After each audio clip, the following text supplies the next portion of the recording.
everybody, welcome to my channel. Today I'm going to be talking to you about spiritual protection. So in this video today I'm going to show you some simple crafts that you can make at home, some of them from nature objects, some of them from objects you might have around the home, and I'll show you how to do that momentarily. But first of all, why do we need spiritual protection? We need spiritual protection because as a human being, we have a physical body. Our physical body we protect by taking care of it. So, you know, we clean work surfaces before we prepare food. We look around for dangers when we're going for a walk. So those are things that we do to protect our physical selves. We also have an energy body, which is known as our aura. We need to protect ourselves from unseen energies. Ideally, we want to work with protection daily and as and when we need it.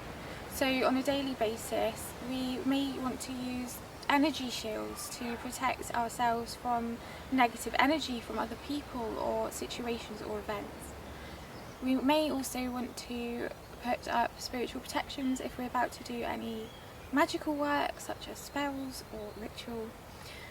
So depending on what you need protection for, you look at it like that. What do I need to be protected from and how do I do that? So let's start with our homes. As we would lock our doors and windows, we would work the same spiritually with locking doors and windows by putting up wards and guards. So these can be done by making charms or buying charms or amulets to place around your doors and windows to stop any unwanted energies coming in. We can also put charms around our sleeping space so that we are protected while we sleep. We could do spells. Spells can be used to protect the home, rituals to protect the home. So if you're doing any spell work and you're doing, say, a candle spell for protection, you want to use colours that are corresponded to protection. So that's white and black. White is very good for purifying and cleansing and removing negative energies and just purifying a space. White is also a very good colour to use as a replacement for other colours. The other colour for protection is black. So black is very good for binding and banishing. So black is a very good colour of choice too. Before you do any protective practice, it's a very good idea to physically clean and cleanse the space first, because negative energies tend to cling on to dirt and debris. So it's always a good idea to remove that first, physically and spiritually. Something which is very good for protection is salt. Salt can be used to sprinkle around the home, so you could sprinkle salt around your windowsills, around the door. You could do rituals that involve salt for cleansing, but this isn't a video about cleansing, this is about protection, so let's keep it to that. When you're doing any magical practice, please bear in mind your actions and its effect that it could have on nature and your pets and other people around you. So don't go laying salt around the home if you have dogs that could lick it up, because it will cause them a lot of health problems. And it's the same for birds. Don't use any smoke cleansing around any pets, because it could be damaging for them and it could potentially kill them. So please do bear in mind if you have pets or other people what you're using. This includes essential oils, salts, so do take care. Also, anything involving salt, do not put it on the soil or on the earth, because it will kill anything around it. So discard of these things correctly. If you wanted to put up a protective shield around you, it's very simple. It's a visualization practice, and you close your eyes, take some deep breaths in and out, cleansing breaths. In, out. Repeat this until you feel cleansed, and then visualize white light coming from the source, coming down over your body and surrounding you like a cocoon. It's a shield around your whole being. Imagine it glistening like diamonds. Anything that comes towards you is just going to be reflected straight off. keep visualising this until it feels firm. You have a solid shield. So there you go. That's how you put up a protective shield. It's also called shielding. It's very important that for anything you do in protective magic or any magic, the most fundamental ingredient is intention. So whenever you're making any magical thing, or any charm bag, any spell bottle, any charm, amulet, talisman, whenever you're making anything like that, it is a magical thing you are making. So you need to have the intention with it.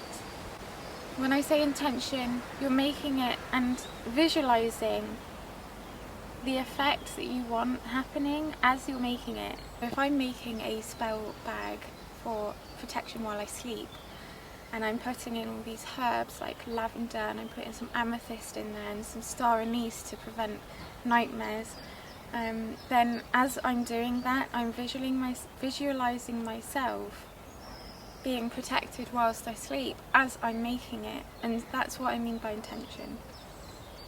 To make a broom, I basically take these birch twigs, I put them together with a bigger stick, and I tie them with some string. I attach a pentagram charm because pentagrams represent protection, and then I shape the broom head with these cutters. You could use scissors as well, but it's probably a lot tougher on your hands.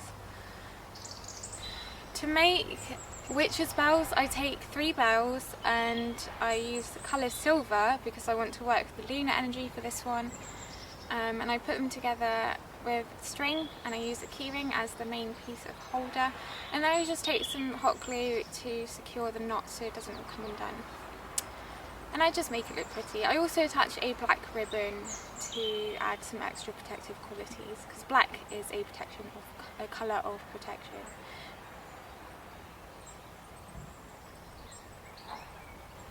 Another really easy and simple craft you can easily do is take a pebble and paint on it. So I've got these acrylic paint pens which are really good for painting on pebbles, a pentagram on them. But if you wanted to do something like this, you don't have to draw a pentagram.